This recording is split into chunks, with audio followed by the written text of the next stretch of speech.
दोस्तों, आप सब जानते हैं कि आज सोनिया जी का जन्मदिन है, लेकिन ये तय किया गया है, उन्होंने तय किया है, कल जो दर्दनाक घटना घटी जिसमें जनरल रावत, उनकी पत्नी, उनके साथ साथ 11 और आर्मी पर्सनल्स की जो असामयिक दुखदाई मौत हुई है, उसके चलते हम लोग पूरे देश में कोई सेलिब्रेशन नहीं कर रहे हैं।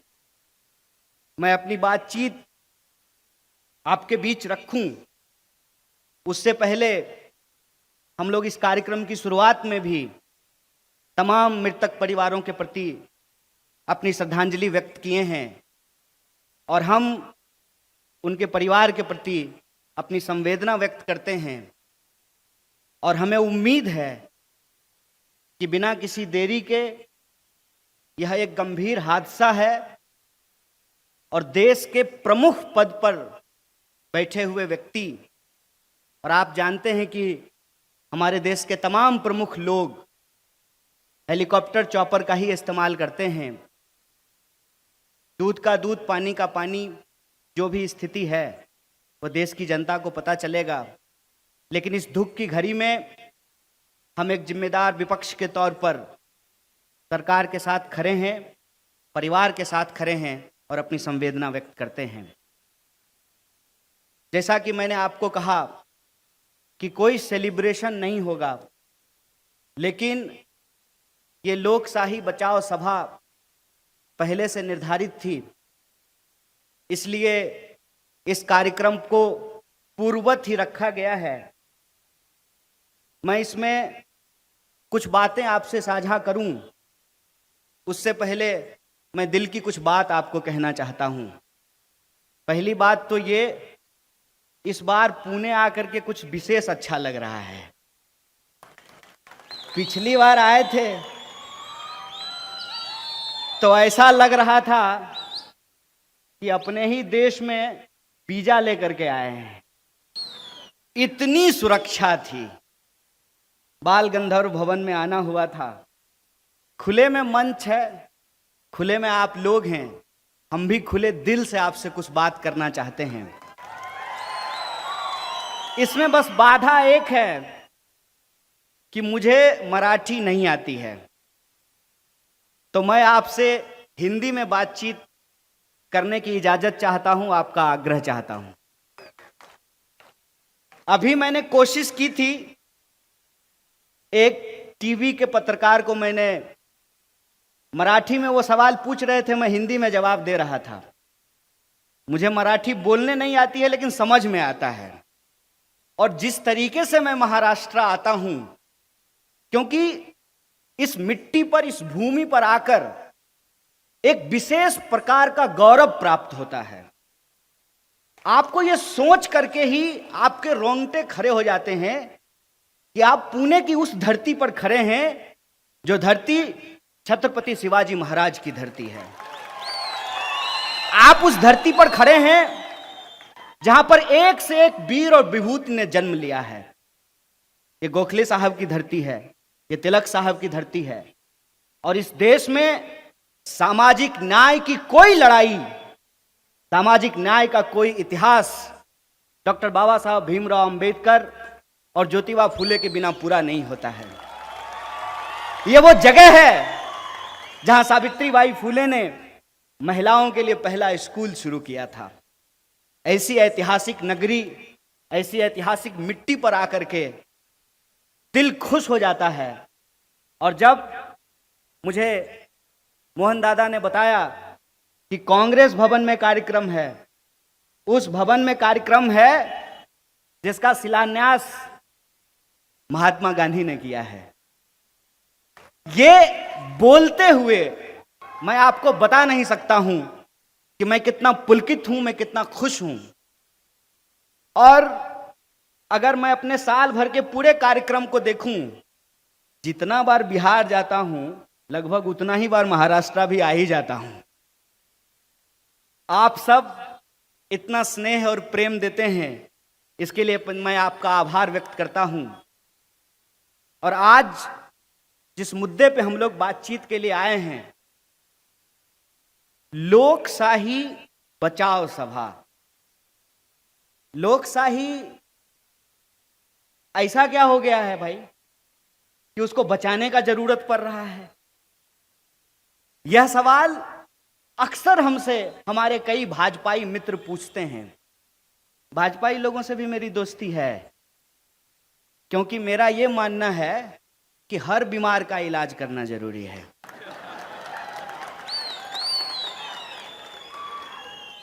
बीमारी से दूर रहना है, बीमार से दूर नहीं रहना है। एक पत्रकार ने आज हमको पूछा कि मोदी जी के सामने क्या विकल्प है। हमने कहा कोरोना का टीका ढूंढा गया है, बीमारी का इलाज ढूंढा जाता है, विकल्प नहीं ढूंढा जाता है। यह बात अगर मैं इतने दावे से कह रहा हूं, कुछ तो प्रमाण होगा ना। अगर मैं कहूं कि मैं पीएचडी हूं और आप में से कोई सुधीजन अगर डिग्री मांग ले तो डिग्री दिखाना पड़ेगा ना। प्रधानमंत्री तो है नहीं कि बिना डिग्री दिखाए काम चल जाएगा। तो जब मैं ये कहता हूं, या हमारे जैसे तमाम कार्यकर्ता जो कांग्रेस पार्टी के हैं, जो दूसरे दलों के भी हैं, और एक मैं भूल सुधार कर देता हूं भाई, मेरी जरूरत कांग्रेस को नहीं है।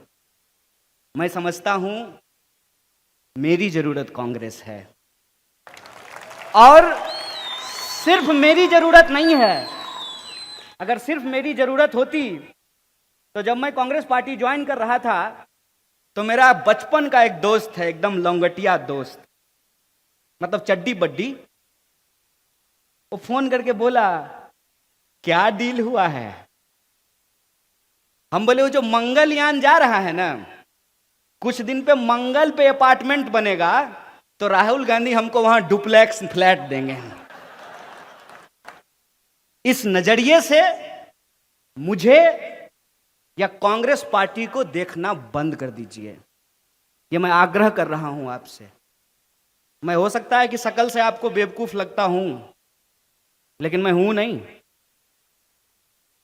तो आप मेरी सूरत पे मत जाइए, मेरी समझदारी पे भरोसा कीजिए। मैंने इस देश का इतिहास बड़ी शिद्दत से पढ़ा है। मैं प्रधानमंत्री की तरह इतिहास में फेल नहीं हुआ हूं। मेरा मार्कशीट देख सकते हैं आप। और जब इस देश का इतिहास हमने बड़ी शिद्दत से पढ़ा है तो हम ये जानते हैं कि हमको, इस देश को, आपको, हर उस इंसान को जो बराबरी और न्याय में भरोसा रखता है, उसको कांग्रेस पार्टी की जरूरत है। और मैं बार बार कहता हूं, यह सवाल एक पार्टी का नहीं है, एक चरित्र का है।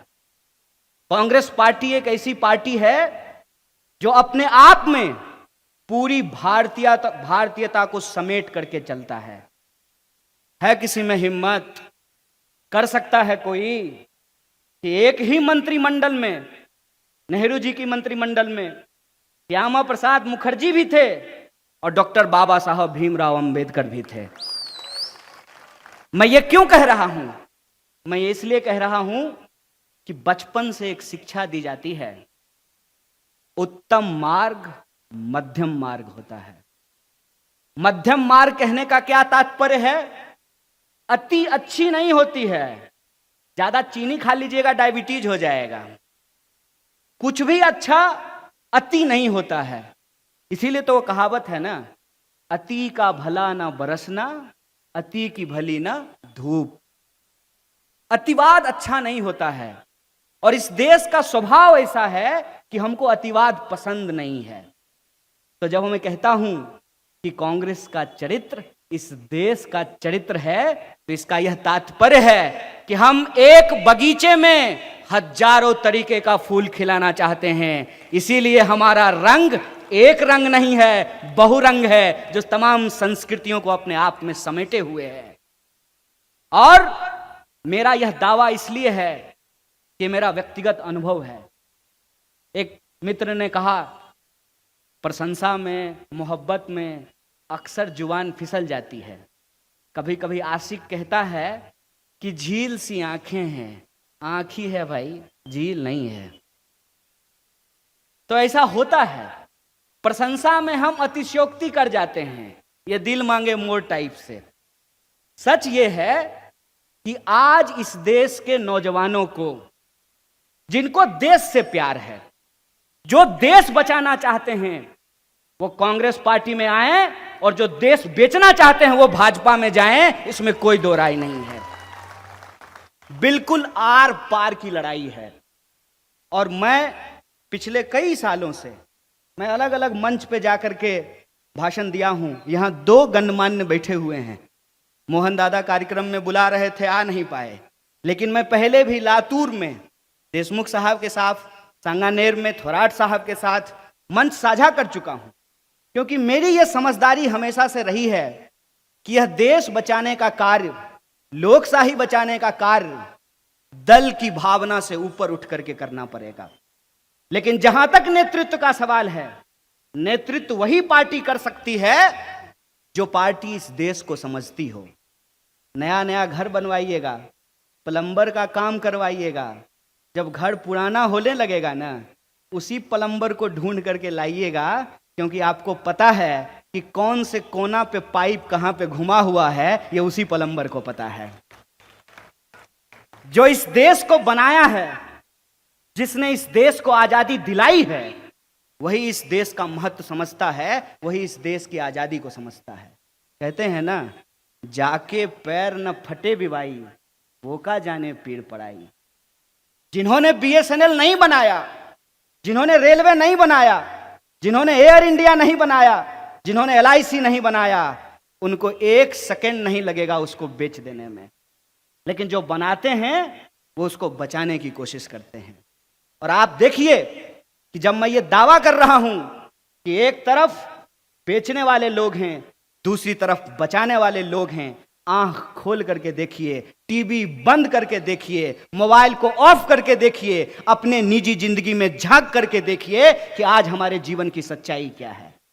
टीवी आपको कुछ और दिखाएगा। तो बस मैं एक बात कह देना चाहता हूं, टीवी पर दिखने वाला हर बात सच नहीं होता है। रात को 12 बजे के बाद ताकत बढ़ाने वाली गोली का जो विज्ञापन आता है, बताइए वो गोली खा करके कितने लोगों का ताकत बढ़ा है। टीवी पे दिखने वाला हर चीज सच नहीं होता है।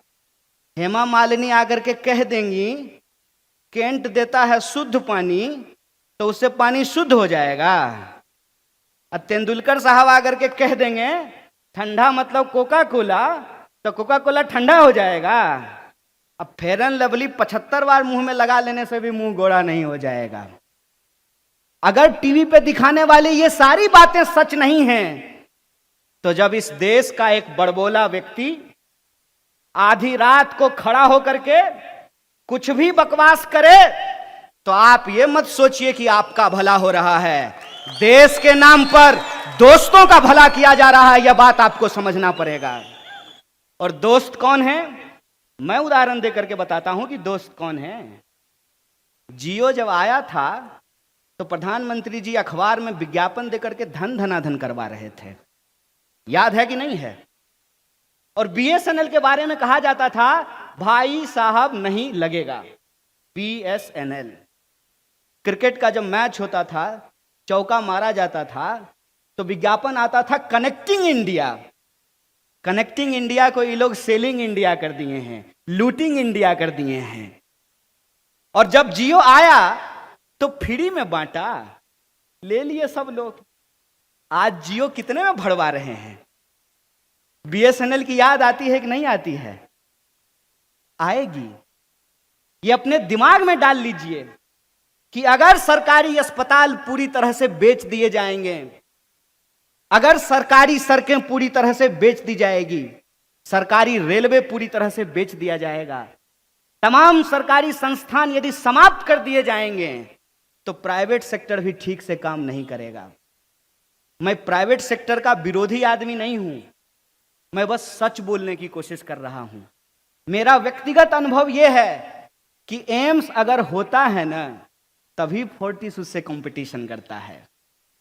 अगर पुणे यूनिवर्सिटी है तभी प्राइवेट कॉलेज और इंजीनियरिंग के कॉलेज उससे कंपटीशन कर रहे हैं, सिम्बायोसिस उससे कंपटीशन करेगा। ये हकीकत है। इस हकीकत को हमको टीवी में नहीं अपने जीवन में देखने की जरूरत है। क्या कहते हैं, ऐसा प्रचार कि 7 साल में पता नहीं देश क्या हो गया है ना, एकदम ऐतिहासिक हुआ है। आज से पहले 100 रुपए लीटर कभी भी डीजल नहीं बिका है। बोलिए देश ऐतिहासिक हुआ है कि नहीं हुआ है?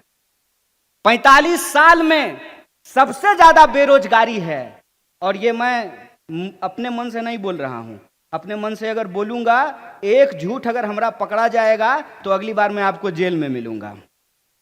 सत्ता में बैठ करके आप कितना भी झूठ बोलिए, विपक्ष में रह करके तो सच का भी ऑपरेशन किया जाता है, लेकिन सच की ताकत पे हमको भरोसा है। इसीलिए तो हम कहते हैं कि गांधी को मानने वाले इधर आ जाइए, और गांधी की हत्या करने वाले जो लोग हैं वो देश को आज बेच रहे हैं। जिनको देश में भरोसा नहीं है, संविधान में भरोसा नहीं है, वो उस तरफ चले जाइए। यह लड़ाई आर पार की लड़ाई है, और इस लड़ाई में अंततः सत्य जीतेगा, ये हमारा भरोसा है। और उसी भरोसे के साथ हम आज इस झंडे को थाम करके खड़ा हुए हैं। निजी जीवन को झांक करके देखिए, महंगाई आसमान छू रही है। डीजल, पेट्रोल, रसोई गैस, इनके कंपटीशन में सरसों तेल भी आ गया है। जब पेट्रोल बोला कि मैं 100 पर खड़ा हूं, चलो दिलदार चलो 100 के पार चलो, तो डीजल कहा कि हम भी 100 के पार हो जाएंगे। तो सरसों का तेल बोला कि क्यों, तुम दोनों मिल करके 100 हो, हम अकेले 200 के पार चले जाएंगे। सरसों तेल 200 रुपए लीटर बिक रहा है। टमाटर, आहा, बाजार में टमाटर देख करके हमको प्रधानमंत्री का लाल लाल गाल याद आ जाता है।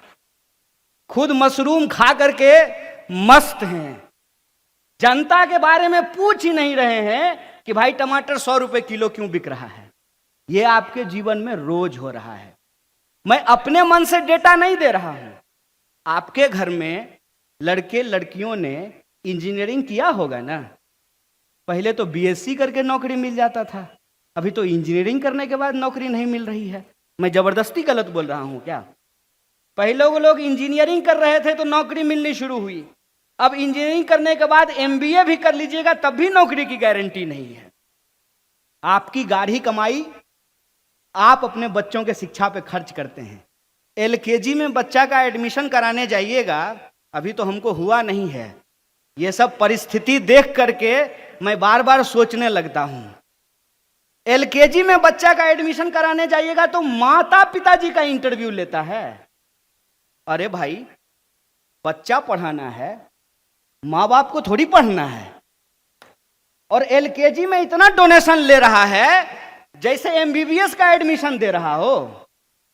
5 लाख 4 लाख, ये आपके रोज का जीवन है।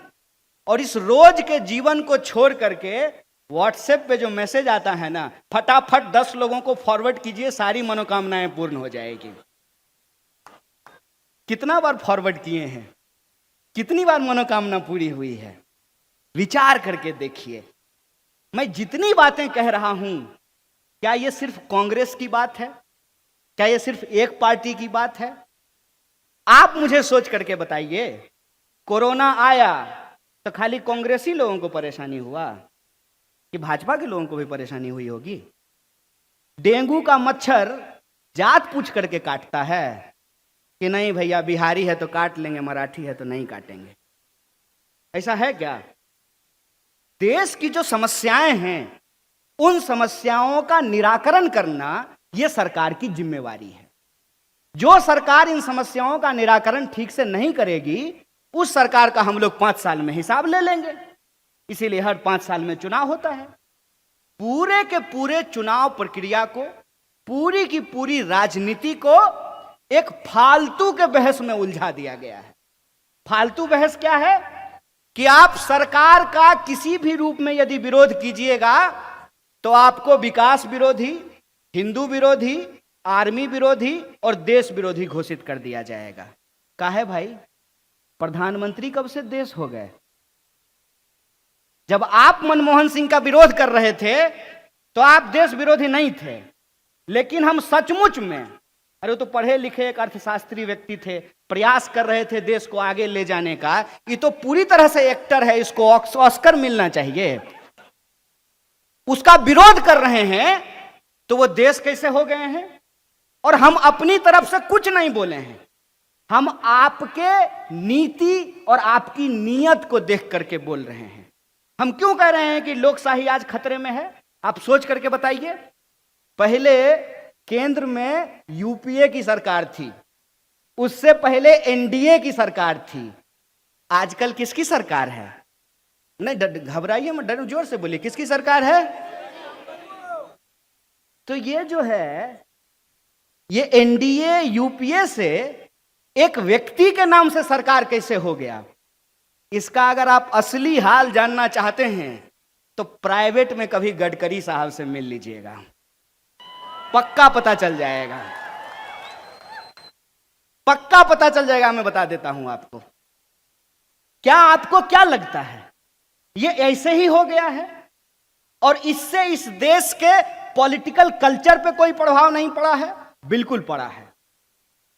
जो ही केंद्र में मोदी सरकार हुआ है, हर राज्य में अब उस राज्य के मुख्यमंत्री के नाम से सरकार चल रहा है। आप सोच करके बताइए कि आपके राज्य में सिर्फ मुख्यमंत्री हैं, तो ये जो दो लोग यहां मंत्री बन करके बैठे हुए हैं क्या करते हैं? इनका कोई काम होगा ना? ये भी कुछ करते होंगे ना? इनका भी कोई मंत्रालय होगा ना? तो आपके दिमाग में कौन सी पिक्चर गढ़ने की कोशिश की जा रही है, आप इसको समझिए। और वो जो पिक्चर है, वो पिक्चर लोकतंत्र विरोधी मानसिकता है। घर ऐसे ही चलता है।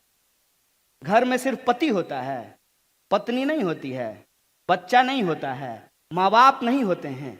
फिर वही बात है, जो घर छोड़ करके भाग जाए उसको क्या पता कि परिवार क्या होता है?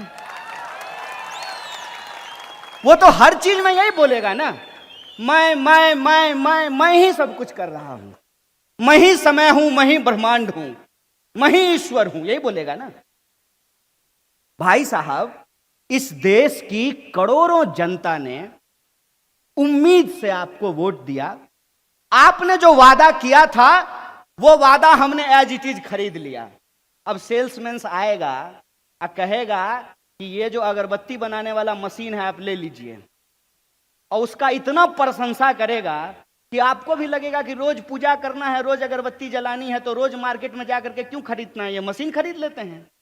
लेकिन जब सेल्समैन बेच करके चला जाए तो पता चले उसे अगरबत्ती बन ही नहीं रहा है, और तब दोबारा वो सेल्समैन आए और आपको अगरबत्ती का नहीं मोमबत्ती का फायदा गिनाना शुरू कर दे।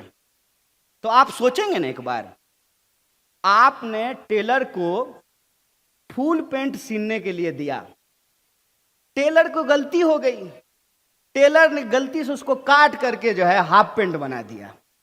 जब आप फुल पेंट लेने के लिए गए तो टेलर जो है अपनी गलती नहीं मान रहा है कि साहब हमारा काम पे ध्यान नहीं था, काम करने के वक्त तो हम नेहरू कर रहे थे। प्रधानमंत्री आप हैं, अब बार बार याद नेहरू जी को करते रहते हैं। अरे आपको लोगों ने प्रधानमंत्री बनाया है, नेहरू जी को जब प्रधानमंत्री बनाया था, नेहरू जी इस देश को क्या दे करके गए हैं? अगर वो दे करके नहीं जाते, अगर आप कहते हैं, आपकी बातों में सच्चाई है, हालांकि हमको भरोसा नहीं है कि मैं रेलवे प्लेटफॉर्म पे चाय बेचता था, तो आप चाय नहीं भी बेच रहे होते, आप देश के प्रधानमंत्री नहीं बनते कि उस प्लेटफॉर्म को बेचने का आपको अधिकार मिल गया होता। ये नेहरू की काबिलियत है, ये लोकतंत्र की ताकत है ना, कि एक साधारण परिवार का व्यक्ति खड़ा होकर के देश के प्रधानमंत्री के बारे में बोल सकता है। ये लोकतंत्र की ताकत है ना, ये लोकतंत्र की ताकत है ना, कि गरीब का बच्चा भी देश का प्रधानमंत्री बन सकता है। ये लोकतंत्र की ताकत है ना। और उस लोकतंत्र को बनाने वाला जो इंसान है नेहरू, उस इंसान के बारे में दिन रात आप व्हाट्सएप पे गलत मैसेज फैलाते रहते हैं। अभी मैं जब आ रहा था यहां तो हमारे एक दोस्त ने हमको कहा कि तुम बिना मतलब ही जो है गांधी जी की हत्या का विरोध करते हो, तुमको पता है गांधी जी की हत्या क्यों कर दी गई? तो क्यों कर दी गई भाई? तो गांधी जी की हत्या इसलिए कर दी गई उनके हिसाब से कि गांधी जी पूर्वी पाकिस्तान और पश्चिमी पाकिस्तान के बीच में गलियारा देने को तैयार हो गए थे। हम माथा पकड़ लिए, बोले हे प्रभु कौन सा इतिहास पढ़े हो? ये सारा ज्ञान व्हाट्सएप पे फैला मिलेगा आपको। कुछ भी बोला जा रहा है देश के बारे में, कुछ भी बोला जा रहा है। देश देश के लोगों से बनता है। और आपसे पूर्व के जो नेता थे, उन्होंने लोकतंत्र की हत्या नहीं की थी, उन्होंने लोकतंत्र को जिंदा रखा था। और उस लोकतंत्र को जिंदा रखने का ही नतीजा है कि आज हम खड़ा होकर के सवाल कर पा रहे हैं। इनको लगता है कि कुछ लोगों को पकड़ करके जेल में डाल देंगे, यूएपीए लगा देंगे तो लोग बोलना बंद कर देंगे। तो ऐ साहब, हम भारत के लोग हैं, 200 साल की अंग्रेजों की गुलामी के खिलाफ लड़े थे, तो आपके खिलाफ भी डट करके लड़ सकते हैं। यह हमारा चैलेंज है, यह हमारी चुनौती है, इसको याद रखिएगा। देश के अंदर जो माहौल है, जो परिस्थिति है, उसकी हकीकत हमको समझना पड़ेगा। टेलर को फुल पैंट सिलने के लिए दिए, अपनी गलती मानने के बजाय कह रहा है कि हाफ पैंट का जो है फायदा हमको गिनवा रहा है। 2014 में जो वादे किए गए थे, नेहरू जी उनका घोषणा पत्र नहीं तैयार किए थे ना, भाजपा वालों का, भाजपा के लोग ही तैयार किए थे ना। कौन बोला था? हम बोले थे कि भाजपा के लोग बोले थे कि हर साल 2 करोड़ नौकरी दी जाएगी, सबके खाते में 15 लाख रुपया पहुंचाया जाएगा, बेरोजगारी समाप्त होगी, गरीबी कम होगा, देश में खुशहाली आएगी। यही वादा किया गया था ना। और आज जब वादा पूरा नहीं कर पाए हैं, तो उन सवालों का जवाब देने के बजाय कहते क्या हैं? अच्छा तो ये बताओ, मोदी नहीं तो कौन? तुम्हारे फूफा मोदी नहीं तो कौन? ये बात पहले पूछे थे, मोदी नहीं तो कौन? लोकतंत्र में कभी भी विकल्पहीनता की स्थिति नहीं होती है, लोकतंत्र में विकल्प होता है। लोकतंत्र अगर बचेगा तो अपना विकल्प भी ढूंढ करके निकाल लेगा। इनकी साजिश यह है कि ये अभी केंद्र सरकार को मोदी सरकार बोलना शुरू किए हैं, एक एक करके इस देश के इंस्टीट्यूशन के ऊपर अटैक कर रहे हैं। और मैं आपको गिनती के साथ बता सकता हूं, पार्लियामेंट की एक भी कमेटी काम नहीं करती है। किसान बिल जब आया तो क्या किसान बिल को किसी भी पार्लियामेंट की कमेटी में भेजा गया था? पार्लियामेंट में कोई बहस हुआ था? और किसान बिल जब वापस लिया गया तभी पार्लियामेंट में कोई बहस हुआ क्या? और क्या कहते हैं टीवी पे आकर के कि विपक्ष बहस नहीं करने देता है। उस पत्रकार को पूछना चाहिए, देवी जी एक बार में कितना बार चापलूसी कीजिएगा? 5 मिनट पहले कहते हैं आप उसी शो में, ध्यान से देखिएगा, 5 मिनट पहले उसी शो में आप कह रही हैं कि विपक्ष कमजोर है, और उसी शो में 5 मिनट बाद बोलते हैं कि विपक्ष पार्लियामेंट नहीं चलने दे रहा है। बताइए, दोनों बात एक साथ हो सकता है कि एक तरफ विपक्ष कमजोर भी है और दूसरी तरफ विपक्ष पार्लियामेंट नहीं चलने दे रहा है? एक तरफ विपक्ष के पास 60 सांसद हैं, हमारे पास 300 से ज्यादा सांसद हैं। कई बार जब मैं भाजपा के नारे को देखता हूं ना, लिखा रहता है बड़े से बैनर पर, अब की बार 300 पार, तो मुझे लगता है ये नारा नहीं है, धमकी है कि अगली बार बीजेपी जीत के आएगी तो पेट्रोल 300 रुपए लीटर मिलने वाला है। आप कहते हैं कि आपके पास ज्यादा सांसद है, हमारे पास कम सांसद है, आप पार्लियामेंट चलाना चाहेंगे और हम पार्लियामेंट नहीं चलने देंगे। ऐसा हो सकता है क्या? मतलब हम 50 लोग इतने ताकतवर हैं कि हम 300 लोगों को पार्लियामेंट में काम नहीं करने देते हैं? और अगर हम ऐसा हैं तो फिर यह बोलना बंद कीजिए कि विपक्ष कमजोर नहीं है, बोलिए कि विपक्ष ताकतवर है। साजिश क्या है? साजिश यह है कि इस देश में संवाद को शोर में तब्दील कर दिया जाए, और एक बार कोई चीज शोर में तब्दील हो जाएगी तो अपने आप इस देश का मुद्दा उस शोर में दब जाएगा। और जब आप टीवी खोलेंगे तो आप देखेंगे कि उस शोर में, उस चिल्लाहट में इस देश के लोगों के जो बुनियादी सवाल हैं वो कहीं ना कहीं दबते जा रहे हैं। कोई नहीं पूछ रहा है। 3 साल से ज्यादा हो गया है, रेलवे में भर्तियां नहीं आ रही हैं, एनटीपीसी में भर्ती नहीं आ रहा है, रोज कोई ना कोई सरकारी संस्थान बेचा जा रहा है। इस पे कोई प्रश्न नहीं पूछ रहा है। कोई नहीं प्रश्न पूछ रहा है कि ऐसी क्या परिस्थिति आई कि जब लॉकडाउन हुआ तो हजारों लाखों मजदूरों को पैदल जाना पड़ा 1000 किलोमीटर की यात्रा करके, और उस दौरान हजारों लोगों को अपनी जान गंवानी पड़ी। कोई ये सवाल क्यों नहीं पूछ रहा है कि हमारे टैक्स के पैसे से हमारा विकास करने के लिए आपके पास पैसा नहीं है, और लेकिन माननीय के उड़ने के लिए 8000 करोड़ का एरोप्लेन खरीदने के लिए आपके पास पैसा है। कोई ये सवाल सरकार से क्यों नहीं पूछना चाहिए कि भाई साहब आप कहते हैं कि पार्लियामेंट में बहस नहीं हो रहा है, तो नया पार्लियामेंट आप 20,000 करोड़ रुपए में क्यों बनवा रहे हैं? उस 20,000 करोड़ रुपए को अगर इस देश में जो इंजीनियर एमबी किए हुए लड़के हैं उनको अगर आप दे दीजिएगा लोन, तो यहाँ पे इंटरप्रेन्योर बन सकते हैं, नया बिजनेस शुरू कर सकते हैं, और हम अर्थव्यवस्था की दम पे, तकनीक के दम पे चाइना को मुकाबला कर सकते हैं। गाल बजाने से काम नहीं चलने वाला है। यह देश के सामने चुनौती है। देश के सामने चुनौती है कि देश और दुनिया बदल रही है, तो राजनीति क्यों नहीं बदलनी चाहिए? बताइए। मैं दिल्ली से आया हूं। दिल्ली की हालत यह है, गलती से भी मत जाइएगा आप लोग। ऐसी हालत है कि दिल्ली उतरते ही आपको खांसी होनी शुरू हो जाएगी। दिल्ली की हवा इतनी पोल्यूशन वहां पे हो गया है, इतना ज्यादा गंदा हो चुका है। आप किसी भी शहर जाकर के देखिए, जो सैनिटेशन का प्रॉब्लम है, जो हेल्थ का प्रॉब्लम है, जो एजुकेशन का प्रॉब्लम है, उसको राजनीति से गायब कर दिया गया है। और इसकी साजिश क्या है? इसकी साजिश यह है कि लोगों के पास जो उनके डेमोक्रेटिक राइट हैं, एक एक करके उसको छीन लिया जाए। तो मैं एक आखिरी बात बोल करके अपनी बात को खत्म करूंगा।